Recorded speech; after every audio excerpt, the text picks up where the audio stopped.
National crush Rashmika Mandanna Kollywood star hero Vijay దళపతికి వీరాభిమాని. ఈ క్రమంలోనే ఇటీవల ఆమె ఓ ఇంటర్వ్యూలో ఓ విషయం చెప్పారు. తాను థియేటర్లో ఫస్ట్ చూసిన సినిమా విజయ్ దళపతి నటించిన గిల్లీ అని చెప్పింది. ఆ తరువాత సినిమా చెబుతూ ఆ సినిమా తెలుగులో మహేష్ బాబు హీరోగా వచ్చిన పోకిరి మూవీకి రీమేక్ అని తనకి ఈ మధ్య తెలిసిందని, అందులోని అప్పుడు పోడే సాంగ్ అంటే తనకు చాలా ఇష్టమని చెప్పుకొచ్చింది. తన లైఫ్ మొత్తంలో ఆ పాటకు ఎన్నో సార్లు స్టేజ్ మీద డాన్స్ చేసినట్లు తెలిపింది. తాను స్క్రీన్ మీద చూసిన మొదటి హీరో విజయ్ అని, ఫస్ట్ హీరోయిన్ త్రిష అని చెప్పుకొచ్చింది. ఇంతవరకు బాగానే ఉంది. ఇక్కడ రష్మిక చెప్పిన మహేష్ బాబు సినిమా పేరు పొరపాటుగా చెప్పింది.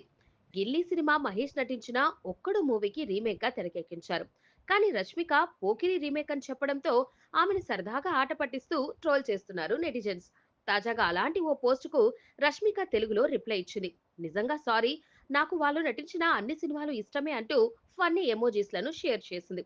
ప్రస్తుతం ఈమె పోస్ట్ నెట్టింట వైరల్ అవుతోంది.